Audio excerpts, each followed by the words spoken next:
नमस्कार, आप देख रहे हैं द रोसो न्यूज। आज की इस बड़ी राजनीतिक खबर में बात करेंगे राहुल गांधी के उन आरोपों की जिन्होंने देश की राजनीति में एक बार फिर चुनाव आयोग, ईवीएम और चुनावी पारदर्शिता पर बहस तेज कर दी है। राहुल गांधी ने विधानसभा चुनावों के नतीजों के बाद बीजेपी पर वोट चोरी का गंभीर आरोप लगाया है।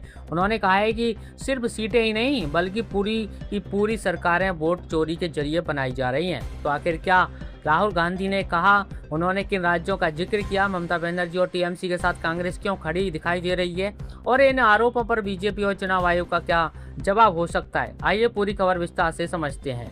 दोस्तों, विधानसभा चुनावों के नतीजों के बाद कांग्रेस नेता राहुल गांधी ने सोशल मीडिया प्लेटफॉर्म एक्स पर कई बड़े पोस्ट करते हुए बीजेपी और चुनाव आयोग पर बड़ा हमला बोला। राहुल गांधी ने लिखा, वोट चोरी से कभी सीटें चुराई जाती हैं, कभी पूरी सरकार। उन्होंने दावा किया कि लोकसभा में बीजेपी के 240 सांसदों में से लगभग हर छठा सांसद कथित तौर पर वोट चोरी के लिए जीता था।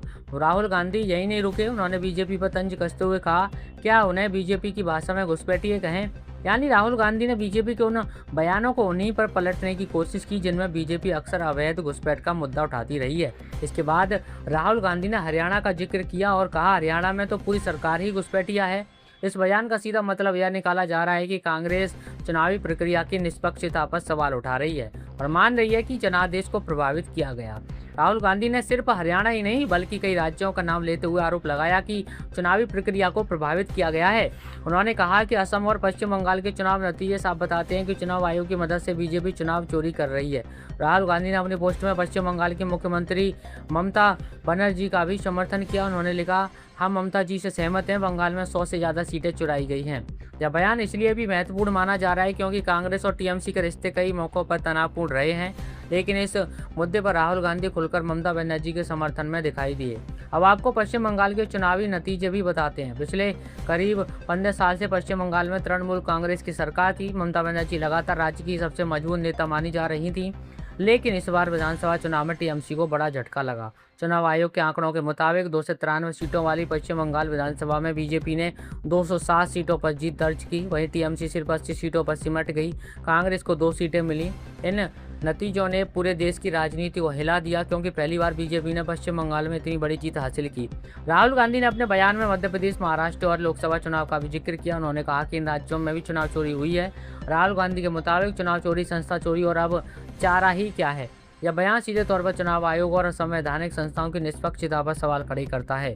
कांग्रेस लगातार आरोप लगा रही है कि चुनाव आयोग सरकार के दबाव में काम कर रहा है।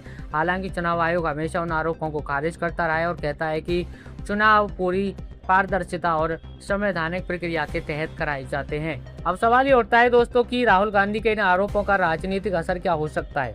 दरअसल विपक्ष लंबे समय से ईवीएम, वोटर लिस्ट और चुनावी प्रक्रिया पर सवाल उठाता रहा है, लेकिन चुनाव हारने के बाद इस तरह के बयान बीजेपी को यह कहने का मौका भी देते हैं कि विपक्ष जनता का जनादेश स्वीकार नहीं कर पा रही। बीजेपी पहले भी कई बार कह चुकी है कि जब विपक्ष जीतता है तो चुनाव आयोग ठीक लगता है और जब हारता है तो चुनाव आयोग पर सवाल उठने लगते हैं। हालांकि कांग्रेस और अन्य विपक्षी दलों का कहना है कि वे लोकतंत्र बचाने की लड़ाई लड़ रहे हैं और चुनावी प्रक्रिया में पारदर्शिता चाहते हैं। राजनीतिक जानकारों का मानना है कि राहुल गांधी के लगातार आक्रामक बयानों से साफ है कि कांग्रेस आने वाले समय में चुनाव आयोग और चुनावी व्यवस्था को बड़ा राजनीतिक मुद्दा बनाने की तैयारी में है, खास तौर पर ऐसे समय में जब लोकसभा चुनावों के बाद विपक्ष अपनी रणनीति को और धार देने में लगा है। दूसरी तरफ बीजेपी इन आरोपों को पूरी तरह बेबुनियाद बता सकती है और इसे हार की बौखलाहट करार दे सकती है।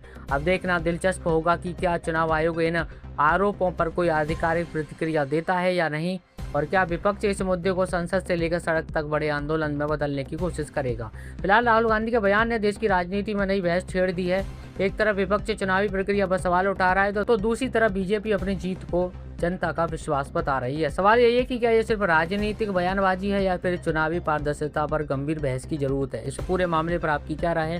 क्या चुनाव आयोग पर उठ रहे सवाल सही है या विपक्ष हार के बाद मुद्दा बना रहा है? आप अपनी राय कमेंट बॉक्स में जरूर बताएं। अगर आपको ये वीडियो पसंद आए तो लाइक करें, शेयर करें और चैनल को सब्सक्राइब करना बिल्कुल ना भूलें। चलिए, हमारी जल्दी मुलाकात हो जाएगी किसी और खबर के साथ। तब तक के लिए नमस्कार, जय हिंद।